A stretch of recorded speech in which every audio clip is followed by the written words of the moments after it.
Hi guys, welcome back to this channel. और इस video में अपन डिस्कस करने वाले हैं सब कंजक्टाइवल हेमरेज के बारे में। तो सब कंजक्टाइवल हेमरेज क्या होता है, इस इमेज में आप देख सकते हो। ये जो कंडीशन है इसको बोलते हैं सब कंजक्टाइवल हेमरेज। नाउ उससे पहले देख लेते हैं कि कंजक्टाइवा क्या होती है। तो कंजक्टाइवा एक मेम्ब्रेन होता है, एक झिल्ली होती है जो हमारा सफ़ेद पार्ट है आँख का, उसको कवर करती है। ओके, जो वाइट पार्ट है हमारा आँख का उसको बोलते हैं स्क्लेरा। ओके, और उसके ऊपर की जो झिल्ली है इसको बोलते हैं कंजक्टाइवा। कंजक्टाइवा है वो ग्लास की तरह होती है, मतलब वो आर पार दिखे ऐसी होती है। ओके, जो हम देखते हैं वो स्क्लेरा होती है, वाइट पार्ट होता है एक्चुअली में। तो सब कंजक्टाइवल हेमरेज में क्या होता है कि कंजक्टाइवा जो मेम्ब्रेन है, झिल्ली है, उसकी छोटी छोटी खून की नसें होती है, और वो जब रप्चर हो जाती है तो वो जो खून है वो कंजक्टाइवा जो झिल्ली है उसके नीचे जमा हो जाता है, तो उसको बोलते हैं सब कंजक्टाइवल हेमरेज। ओके, मतलब कि जो खून है वो कंजक्टाइवा और हमारा जो वाइट पार्ट है स्क्लेरा उसके बीच में जमा हो जाता है।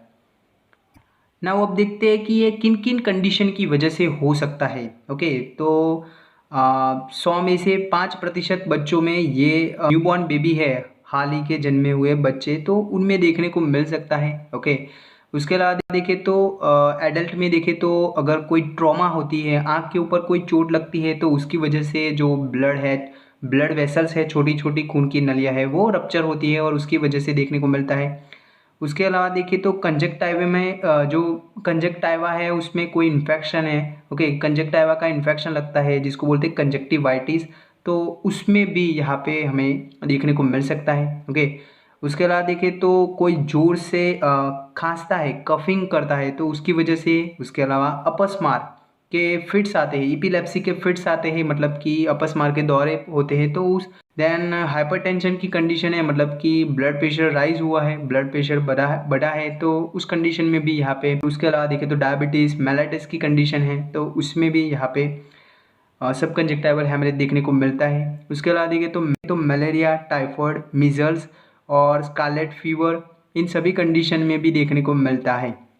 ओके, उसके अलावा देखिए तो ब्रेन की जो 3 कवरिंग्स होते हैं उसमें कोई इन्फेक्शन है। अब देखते हैं कि इसकी ट्रीटमेंट क्या रहती है। ओके, तो बेसिकली देखें तो इसकी कोई स्पेसिफिक ट्रीटमेंट नहीं होती है। ओके, जो खून जो है नीचे कंजक्टाइवा के नीचे जमा हुआ जो खून है वो 7 से 21 दिन में वो वापस से कंजक्टाइवा में एब्जॉर्ब हो जाता है, वापस से शोषण हो जाता है उसका। ओके, खून है वो वापस एब्जॉर्ब होता है, तो उसमें पहले तो जो चोट लगती है उसकी वजह से वहाँ पे चमकीला लाल आँख दिखता है। ओके, चमकीला लाल आँख दिखती है। ओके, देन बाद में वो ऑरेंज दिखती है और बाद में येलो दिखती है। ओके, कुछ केसेस में क्या रहता है कि अगर सीवियर जो सब कंजक्टाइवल हेमरेज होता है तो उसकी वजह से कुछ केसेस में पिगमेंटेशन रह जाता है, मतलब छोटे छोटे ऐसे पिगमेंट रह जाते हैं। ओके,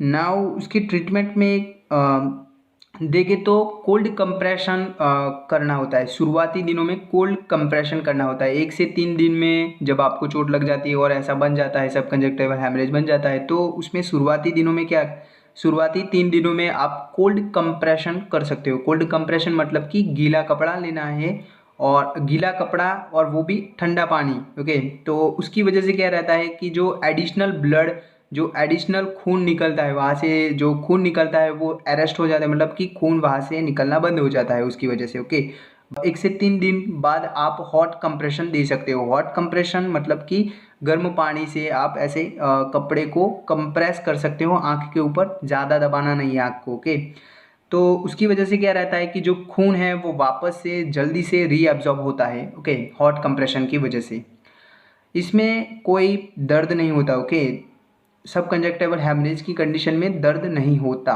ओके, सो गाइज ये जो कंडीशन है सब कंजक्टिवल हेमरेज की, ये देखने पर तो ऐसा लगता है कि ये इमरजेंसी कंडीशन है, बट ऐसा नहीं होता, ये इमरजेंसी नहीं होती।